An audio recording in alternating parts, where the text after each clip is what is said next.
골로새서 1장 20절부터 23절까지 말씀 우리 같이 합독하시겠습니다. 그의 십자가 피로 화평을 이루사 만물 곧 땅에 있는 것들이나 하늘에 있는 것들이 그로 말미암아 자기와 화목하게 되기를 기뻐하심이라. 전에 악한 행실로 멀리 떠나 한 마음으로 원수가 되었던 너희를 이제는 그의 육체의 죽음으로 말미암아 화목하게 하사 너희를 거룩하고 흠없고 책망할 것이 없는 자로 그 앞에 세우고자 하시. 만일 너희가 믿음에 거하고 터 위에 굳게 서서 너희 들은 바 복음의 소망에서 흔들리지 아니하면 그러하리라. 이 복음은 천하 만민에게 전파된 바요 나 바울은 이 복음의 일꾼이 되었노라. 아멘. 그리스도께서 하나님과 원수되었던 우리들을 십자가의 피로 화평케 하셨습니다.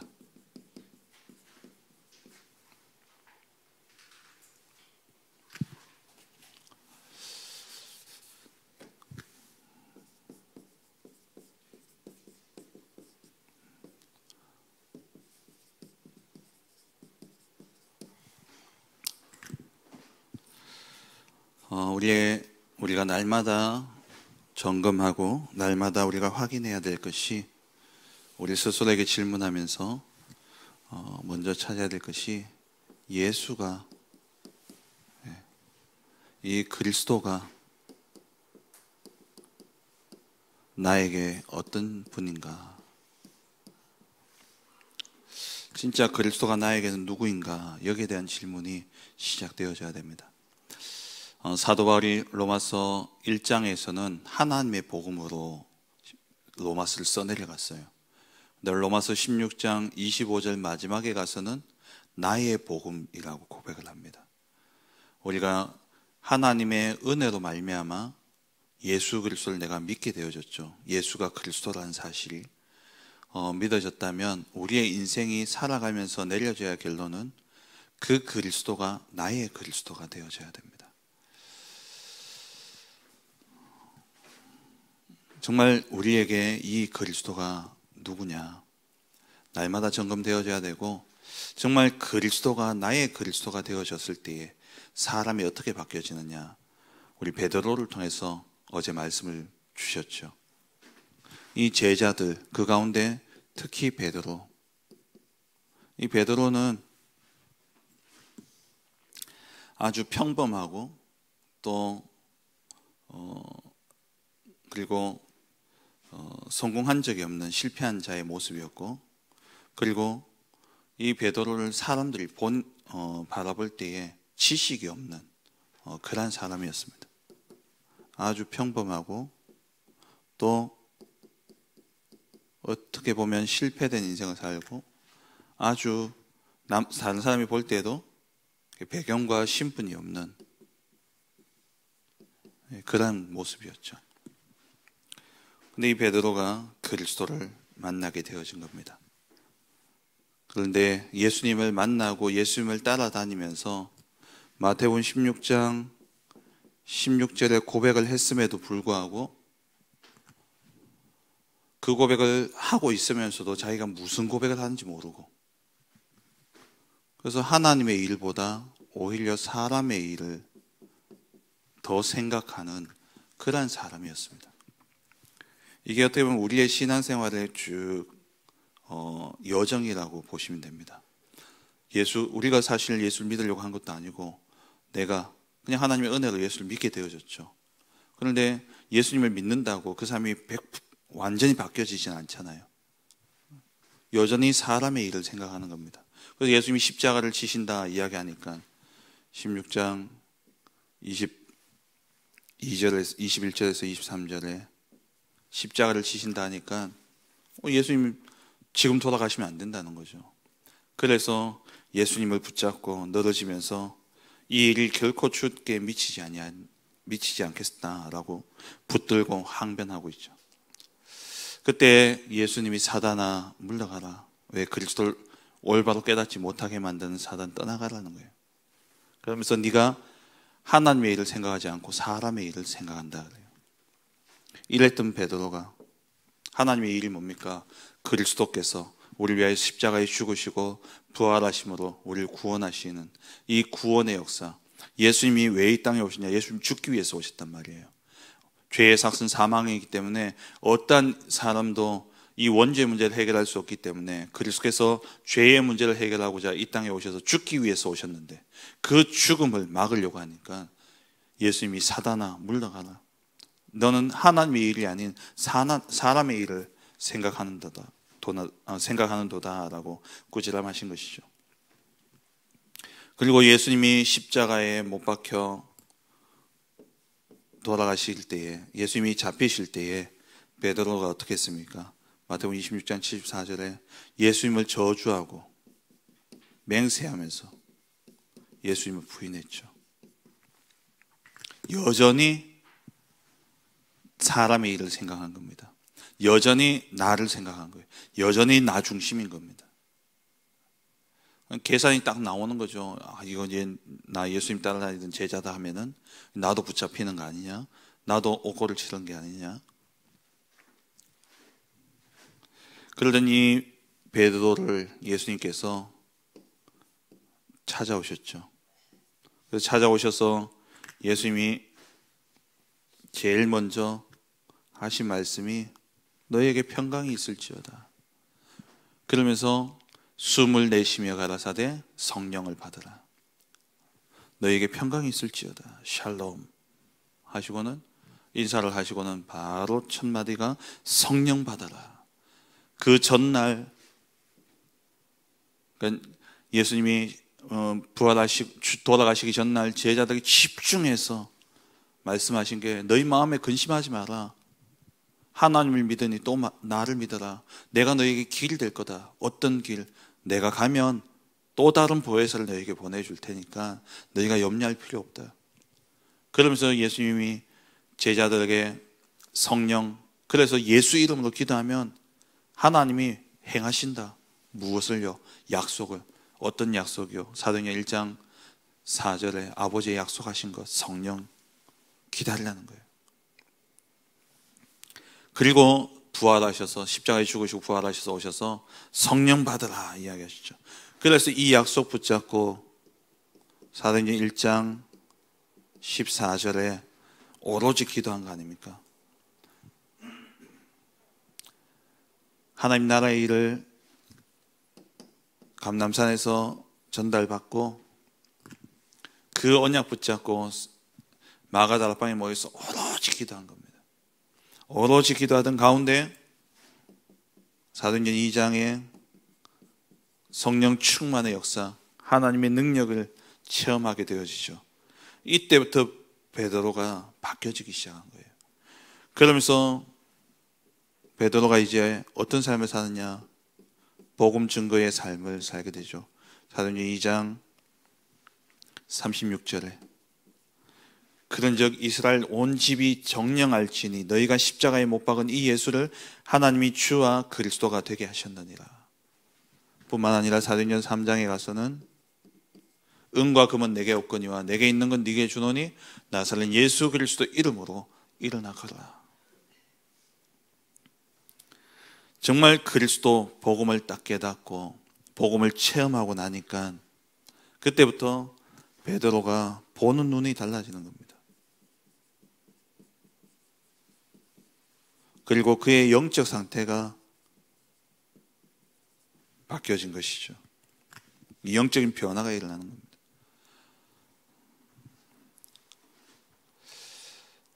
이 안전뱅이에게 그리스도의 빛이 비춰지니까 그 사람에게 있는 모든 저주와 재앙의 문제가 해결되어지고 단순히 안전뱅이가 일어난 것이 아니라 그 사람이 가서 하나님을 찬미하고 성전에 들어가서 하나님 기뻐하면서 하나님을 찬미하고 증인으로 서게 되어졌죠.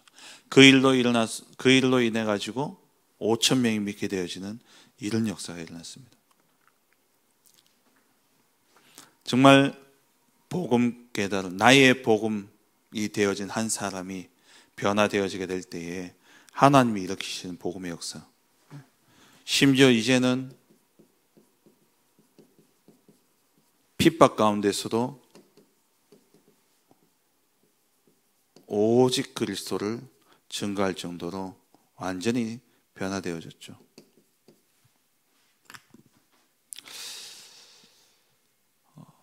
우리의 시간표가, 나의 시간표가 어디인가를 보셔야 됩니다. 베드로 이야기를 했지만 이 베드로가 아닌 나죠.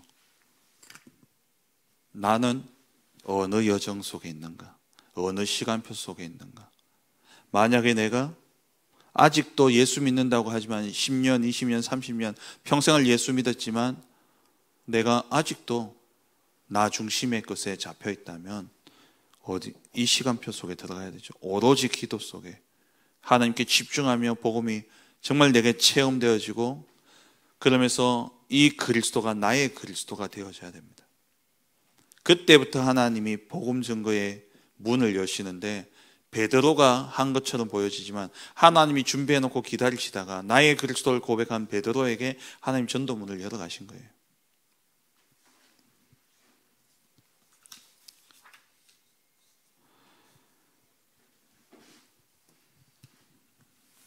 정말 나의 그리스도, 이 복음을 묵상하고 정말 내가 예수가 그리스도가 되시고 그 그리스도가 나의 그리스도가 되어줄 수 있도록 복음 누리는 그 시간표 속에 들어가야 되죠. 그렇다면 우리가 누려야 될 이 복음은 뭡니까? 십자가 복음의 당연성을 알아야 되는 것이죠.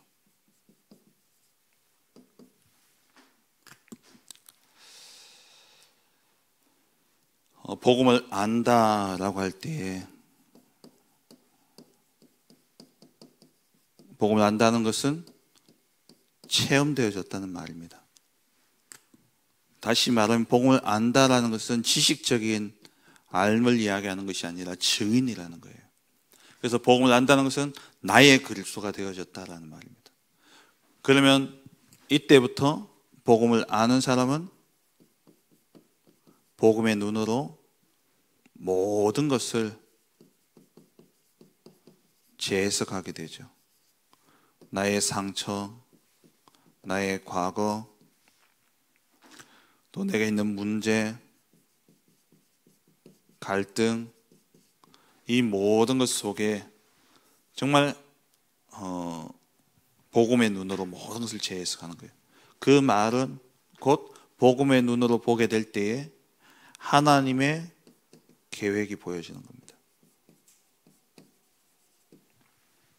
이게 복음의 눈으로 보는 거예요.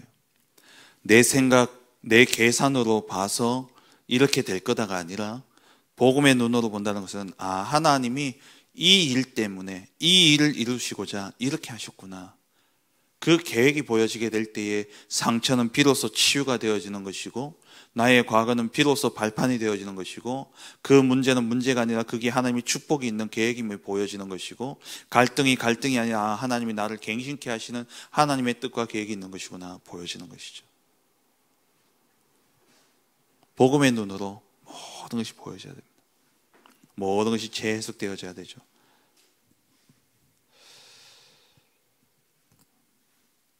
그래서 요셉, 형들이 미워하며 시기와 질투 가운데 요셉을 노예로 팔아버렸습니다. 그 노예로 간 요셉이 거기서 고통과 고난을 당하면서 어려움을 당하면서 그 문제에 집중한 것이 아니라 그것을 문제를 허락하신 하나님의 계획이 무엇인가, 그걸 찾아낸 것이죠. 복음의 눈으로 재해석하니까 요셉이 내린 결론이 무엇이었습니까? 창세기 45장 5절에 형들이 나를 보낸 게 아니라는 거예요. 형들이 나를 판 게 아니라는 겁니다. 형들을 근심하지 마세요. 형들이 나를 판 게 아니기 때문에. 누가? 하나님께서 생명을 구원하시려고 나를 당신들보다 먼저 보내셨습니다. 하나님의 계획이 정확히 보여진 것이죠. 그 하나님의 계획이 보여지니까 요셉이요, 모든 사람을 살리는 자로 서게 되어진 겁니다. 우리가 복음의 눈으로 보지 못하면은 율법의 눈으로 볼 수밖에 없습니다. 율법의 눈으로 보게 되면 모든 문제 속에 결국에는 나도 나 자신을 정죄할 수밖에 없는 것이죠. 물론 정죄가 되어지더라도 나의 복음이 있다면 다시 복음으로 일어설 수 있는 거예요. 근데 이 복음이 없으면은 결국에는 율법으로 나도 죽이고 다른 사람도 죽이고 그렇게 되어지는 것이죠. 이 복음의 눈으로 바라본 바울, 이전에 볼 때의 십자가는 저주였어요. 저주의 십자가였지만 이 바울이 복음의 눈으로, 복음의 눈이 열려지고 진짜 그리스도를 부활하신 주님을 만나고 난 다음에 복음의 눈으로 보니까 이 십자가가 고린도전서 1장 18절에 하나님의 능력인 겁니다. 미련한 자에게는, 멸망받을 자들에게는 미련한 것이지만 믿는 자들에게는 하나님의 능력이 되어지는 것이죠. 그래서 바울은 갈라디아서 6장 14절에 우리 주 예수 그리스도의 십자가 외에는 내가 결코 자랑하지 않겠다 이야기했죠. 내가 평생 저주를 생각했고 그래서 예수 믿는 자들을 잡아서 옥에 가두던 그런 나였지만 내가 이제는 예수 그리스도의 십자가 외에는 내가 결코 자랑할 것이 없다 이야기했어요. 그리고 고린도전서 2장 2절에는 예수 그리스도와 그가 십자가에 못 박히신 것 외에는 내가 아무것도 알지 아니하기로 작정했다.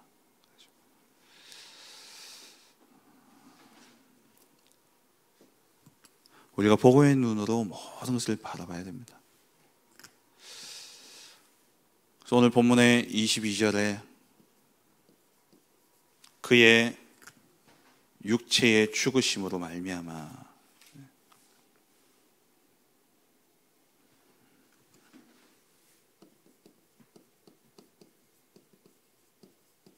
그의 육체의 죽음으로 말미암아 우리에게 주어진 축복이 뭡니까? 화목해 되어졌습니다. 하나님과 우리의 관계가 화목해 되어진 것이죠. 이 말은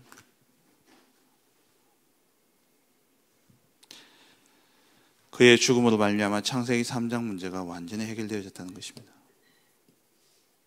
창세기 3장의 문제가 완전히 해결되어지고 그리고 그 하나님의 은혜가 내게 임한 것이죠. 그래서 고린도후서 5장 17절에 우리는 하나님의 새로운 피조물이 되어진 겁니다. 예수 그리스도의 죽으심으로 말미암아 우리에게 모든 축복과 은혜가 임하게 되어졌어요. 그래서 이 복음이 그냥 지식에 머무르는 것이 아니라 나의 그리스도가 되어져야 돼요. 그래서 이 복음을 누려야 되는데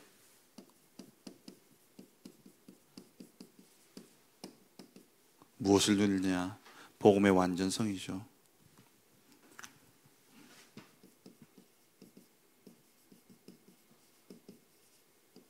요한복음 19장 30절에 다 이루었다.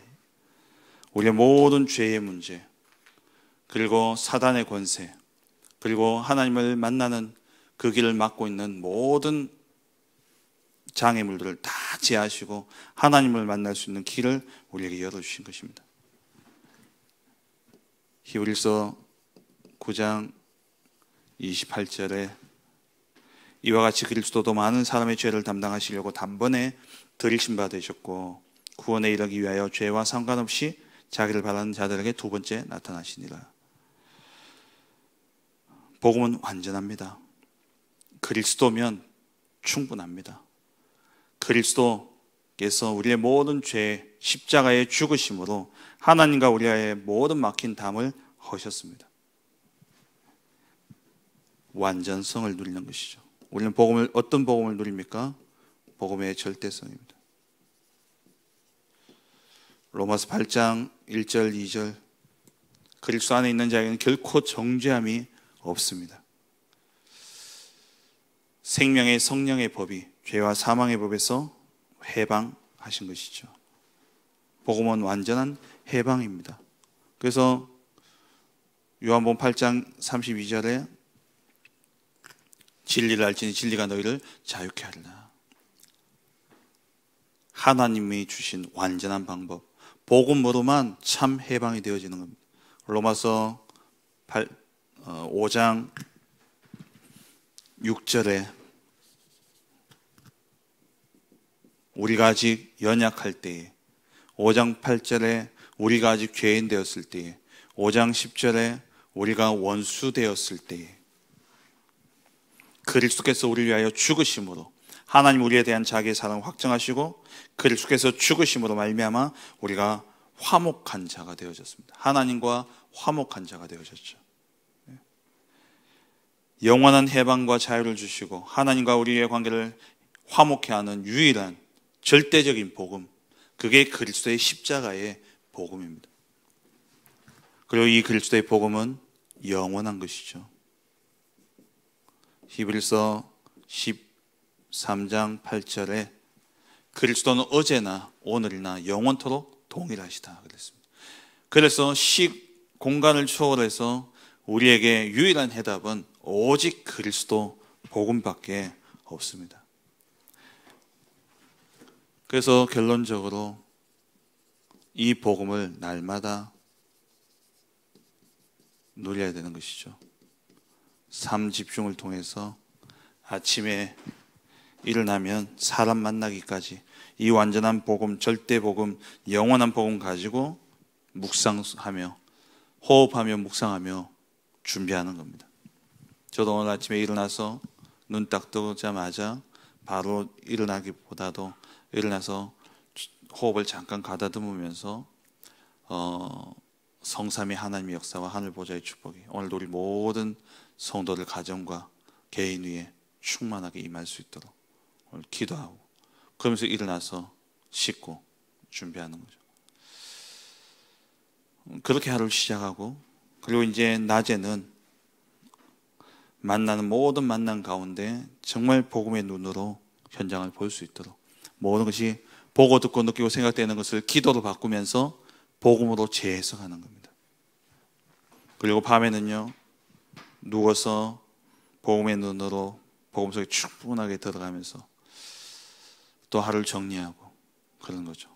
어제 제가 누워서 잠자리에 들기 전에 누워가지고 강단 말씀을 다시 생각하면서 호흡을 조금 하고, 그리고 또 생각나는 우리 성도님들, 또 병원에 입원해 있는 아이들, 또 아프다고 소식을 들은 또 그러한 가정, 또 문제 속에 있는 가정들, 또 어려움 속에 있는 그러한 분들, 또 생각나는 분들 생각하면서 기도하다가 잠자리를 들었어요.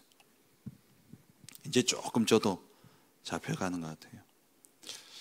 정말 이 삶 집중 속에 우리가 들어가면서 복음이 누려지는 만큼, 복음이 체험되어지는 만큼 그리스도가, 성경에 기록되어진 예수가 그리스도로 끝나지 않고 그 그리스도가 정말 나의 그리스도가 되어지는 겁니다.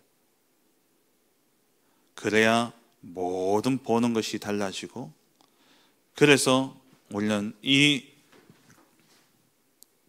그것을 체험한 증인으로 우리가 서서 오늘 본문에 나오는 것처럼 복음의 일꾼으로, 그리고 고린도전서 5장 20절에는 그리스도를 대신한 사신이 되어서 뭘 하느냐, 하나님과 세상을 화목케 하는 자로 서게 되어지는 것이죠. 오늘도 이 한날 정말 베드로의 이 여정을 보면서 나는 어느 시간표에 있는가 보시며 완전하고 절대적이고 영원한 그리스도의 복음을 붙잡고 집중 속에, 오늘도 삶 집중 속에 오늘 하루 종일 묵상하며 기도하는 그 속에 들어가 이 복음이 체험되어지고 누려지는 가운데 정말 복음의 일꾼으로, 나는 이 복음의 일꾼으로 살겠노라 결단하며 아직도 하나님과 원수되어져 있는 이 세상 속에 그 세상을 하나님과 화목케 하는, 그 화목케 하는 직분을 받은 자로 오늘도 전도 캠프의 인생을 사는 복된 한 날 되어지시길 주의 이름으로 축원합니다. 예수 그리스도라는 하나가 인생의 답이 되게 하소서. 그리스도의 능력이 인생을 돌아보는 능력이 되게 하여 주옵소서. 복음으로 재해석되고 도전함으로 가정과 가문, 후대, 현장, 교회 살리는 힘을 누리게 하소서. 우리 주신 기도 제목 가지고 이 시간 말씀 붙잡고 기도하시고